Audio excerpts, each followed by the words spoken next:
I'm Carrie Garman, and I'm making this video for LIB 231 about programming, library programming. So you have to do a program. That's what you found out from your library director, your supervisor.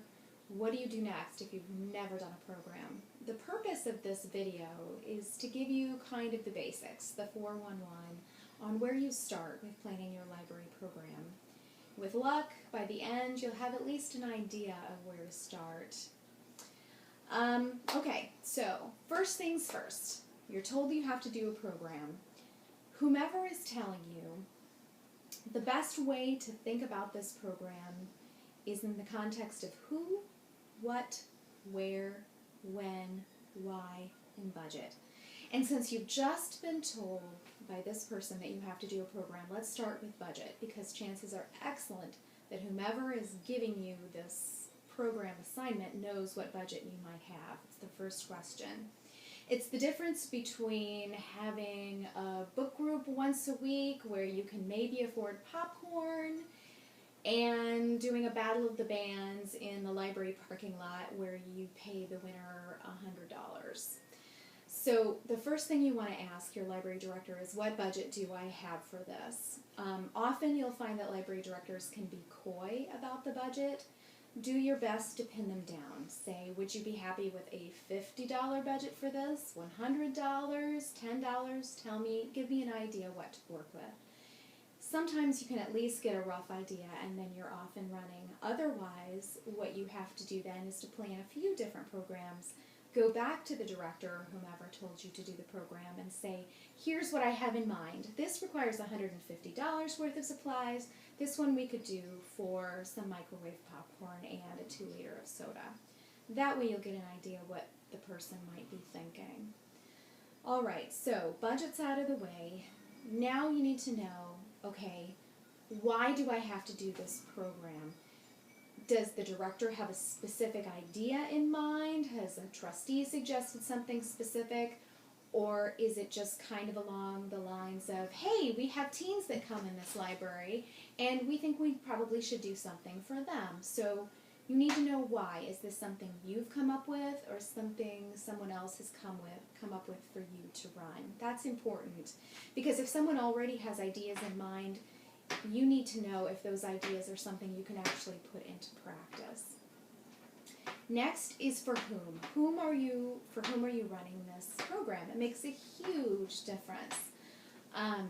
For example, if you're going to do something for adults, you might be able to do a program that lasts an hour where everyone has to sit very still and you have a prominent speaker.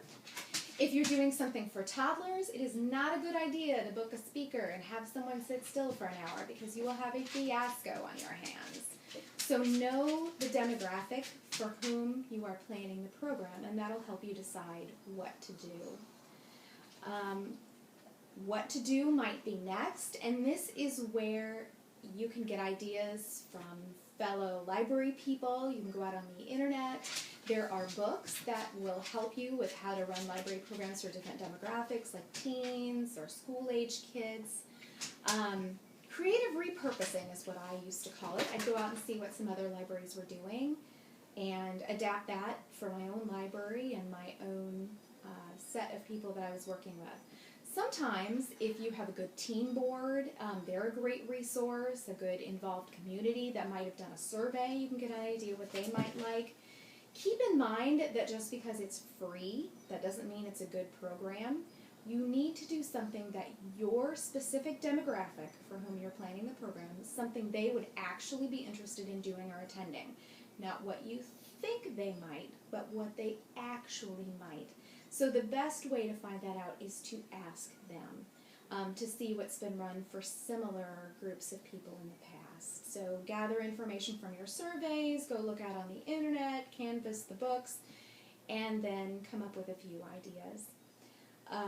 Your when and your where are also important. Are you going to hold it on site? If you are going to hold it on site at your library, is it free during that time? Do you have the help you might need to run the program during that time?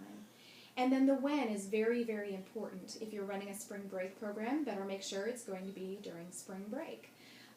You don't want to run a financial aid program for college-bound teenagers in your community if the high school just did that the preceding week. So you need to take a look at both the community calendar and the library calendar before you book in whatever it is that you plan to do. So think who, what, where, when, why, and your budget as you sit down to make your program. Okay, so you have a few ideas. You're thinking to yourself, all right, what I really want to do is I want to give away prom dresses. I want to have a battle of the bands. I want to run a monthly book club for adult readers. The next thing to do is to make a very detailed, specific plan. I used to call them my lesson plans. I do have somewhat of a background in education. And if you do too, the whole lesson plan dynamic is going to be very familiar to you.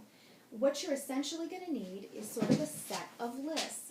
One list that you might make would be a list of supplies for your program. Even for the most basic programs, you're going to need supplies. If you're running a book club, you need a certain amount of copies of the book that you can lend out. You're going to need whatever snacks you plan to serve at the program. If you're bringing in associated books that are read-alikes, you need to have a list of what those might be so you can bring them in. So a list of supplies. Next, you'll have a list of activities. What are you going to do when? For example, when I was running a program for children or teens, I used to plan on changing activities every 10 to 15 minutes depending on the age of the people I was serving. If you are doing toddlers, 15 minutes is not going to cut it. You're going to need to do your chunks of activities in more like 3 to 5 minute intervals. Sit down, make a list of those, have your supply list handy, so as you think of the activity that you're going to do, you can also dump the supplies on the supply list. So put your activities in order, figure out what you're going to do. Always plan a couple of extra activities, no matter what age group you're working with, so that if people run through things faster than you thought, you've got something for them to do. Sometimes things will move way slower than you thought. That's okay too. But just be sure you've got some extra things in case you need them. Another thing that you're going to need to do is to take care of the details, like reserving the space, whether you're in the library or outside the library. If you're going to show a movie as part of your program, you're going to need a movie license. You may need other permissions too, depending on what kind of copyright you're running into. You may need to invite speakers to formally book them. That would mean calling people, emailing people, finding out their speaker fees, running that past your director if need be, those sorts of things. Once you get closer, you need to buy your supplies. Don't leave that till the last minute. Don't leave it to the day of the program unless there are fresh foods that will go bad. Something that you need to do, ideally at least 4 weeks before the program, is you need to get the word out. Do it in a lot of different ways. This is where you're going to be making your publicity. I used to make mine in Microsoft Word or Publisher, whatever I had the access to. You want to also get the word out on social media. If you have made flyers, try to get them into the high school. If you're dealing with teens, if you're trying to deal with adults, try to get flyers out somewhere that the age of adult that you want is going to be, whether you're posting flyers in the grocery store, putting things out on social media. You want to try to reach out to people so that they know that the program exists. Some affluent libraries can afford to advertise on the radio, in the newspaper. That's nice if you can afford it. A lot of times you can't. Be aware that it exists. You also need to, at this point, line up whatever help you're going to need, whether it's a library employee, whether it's volunteers from the library, members of your team board. You need to make a good, realistic assessment of how many people you need to help run this program. If it's something that could get rowdy or it's being held outside, be sure to check with law enforcement. This is especially true if you're going to do a battle of the bands, something like that, where there could be a noise issue with your neighbors. You may need barricades. You might have to get those from the city. You may need, who knows what kind of planning permissions if you're going to do an outside event. For example, you might have to check with the health department if you're going to serve food and it's outside. So this is the time to think about those things. Start a good 4 to 6 weeks out for sort of regular library program. If you're doing something very complex, like a dress giveaway for prom dresses, you could have to start as much as a year ahead of time to collect adequate dresses, let's say, to give away. All right, the closer you get, within a week or so of the program, you're going to go into what I call the test and confirm phase. For test and confirm, what I mean is if you have speakers, call or email them everything from a week to a few days beforehand to say, hey, is there anything you need? What form do you need the check in? Do you prefer to be paid in cash? When are you coming in? Do we need to have lunch for you? Those sorts of things. If you're doing a craft program, let's say you're doing a program for teens where you modify t-shirts, make several samples. Make sure you know how to do the craft yourself. You do not want to be learning how to do it at the same time that your teens are learning how to do it. Rest assured that even if you make 1,000 samples, there will be teens who will show you up in no time flat because they're naturally gifted at that. Same thing with kids and Lego programs.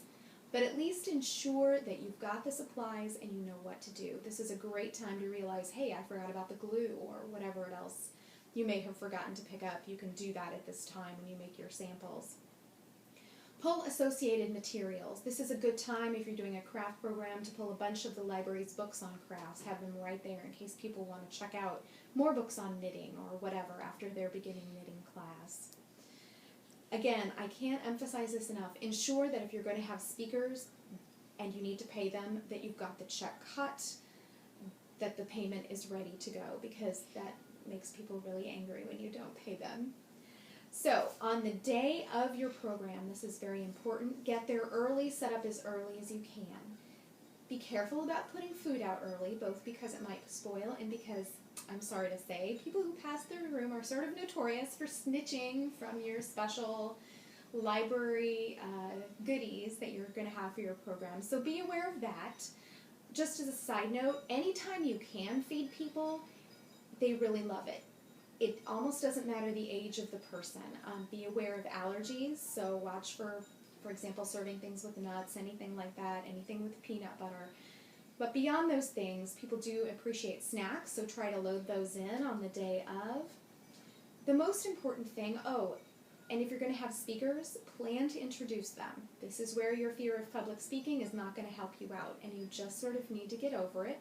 If you need to write everything down on a note card, do it. Do it before the speakers get there. You might just have to step up ahead of time and say, hey, this is so-and-so. Thank you for coming to our program. We're excited to hear whatever they're speaking about. At the end of the program, especially if it's a large one, plan on getting up again to let people know, hey, we're done now.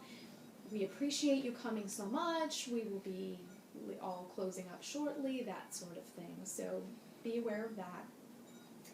And on the day of, be ready to roll with the punches. This is a good time to find your chill. You'll be tempted to get very frazzled because you've got something going on, and chances are good you're at least a little stressed about it. Something is bound to go wrong. It always does. However, sometimes something that seems to go wrong actually can turn into an opportunity. Enlist one of your teens to help you, or a member of the community. Say, well, that didn't work very well. What shall we do next time? Just roll with the punches. You can do this. One other side note. In order to keep those punches as few and far between as possible, it's very vital for you to test out any technology you'll be using during the program. It's a bad time to find out that you actually don't know how to work the video projector when your speaker gets there with their PowerPoint and you have no idea how to work any of it. So test out your tech ahead of time too. Alright, so as you're doing your program, be aware you'll probably have to do an introduction. If it's the kind of program where you're doing crafts, people are working on things, be ready to float from station to station or to assign someone to do that to make sure everything's going well, to refill supplies. If it's a speaker, be ready with a few questions in case your audience is very silent. That happens sometimes. Make sure you pull in extra help if things are much bigger than you thought. I've had that happen where I thought 50 people would show up and instead 112 did. Make sure you know where the extra chairs are and you've got someone who can help you bring them in. After the program, make sure you've got some sort of evaluative instrument you can hand out, a quickie survey, have people put up their hands, would you come to this again? Word of mouth, hey, did you enjoy this? Hey, would you come again? That kind of thing. Sometimes you can get a sense of whether people really enjoyed it. But it's always good to have something on paper too.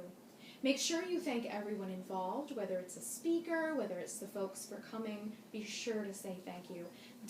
This goes doubly for anyone who might have helped you, especially if it's a library employee who had to stay late to do it. you really owe that person M&Ms or something. All right, so everything's all over. Now what? Now it's the aftermath. This is when you sit down, you conduct an evaluation. Think to yourself, how well did this go? Would I be willing to do this again? Did it go great, but I am completely frazzled and I never want to touch this again? Or was this great and I'd love to run it once a week, or whatever? You need to run some sort of self-evaluation. You also want to look at whatever your survey instrument is, or however you collected information. What went well? What didn't go very well? Where did you need a supply that you didn't have it? Did it go over budget? Was it substantially under budget? Those are the kind of things you need to analyze to see if this is the kind of program you want to run again, and if so, how often? Or if you never want to run it again, you want to chronicle that too. This is a good time to publicize the program after the event by posting to social media with pictures. Be aware that it's a bad idea, especially with anyone below the age of 18. You do not want to post pictures and put the person's name. You do not want to tag them. Simply put, this is a group of teens enjoying our anti-Valentine's Day party. So you want to show people that there was great stuff going on at the library, but don't identify them by name unless they are adults over 18 and you have their express permission to do so, ideally in writing. However, do publicize that things were very fun. Tweet about it, whatever you put it out on Insta, whatever you have to do. Save samples of what you did. This should be your list of supplies. It should be that lesson plan or program plan, as I used to call it also. Save it in a big book. Save samples of your publicity. Put it in there right after you're finished, even with all your scribbles on it. That way you can keep an easy record of what program you did in what month or what year. That way when you're going back later, you know, hey, I did this 3 years ago already. Maybe I could run it again or something similar. So it's a good way to come up with ideas for the future, go back through past ideas, show other people what you've done. It's excellent when it comes to arguing for a raise, for example. And last but not least, determine the frequency of the programs. This is a good time to just touch bases with your library director, say, hey, this went great, I'd like to run it once a month. However, it's $50, is that okay by you? So determine the frequency of how often you can or will do programs. If you got no help, if nobody showed up, this is a good time to evaluate how often you can program. And you've got a good case. All right, in essence, that is how to do library programming. It's at least a place to start. If you have any questions, there are lots of people out there with answers. The Illinois Library Association has tracks on programming, their annual conference every year, so does ALA. There are lots of books. And of course, I'm more than willing to be a resource for you as an instructor, so feel free to email me. And of course, I'm always happy to see any questions on the discussion board. So, start where you're comfortable, but don't panic. If you have to do a library program, you can definitely do this.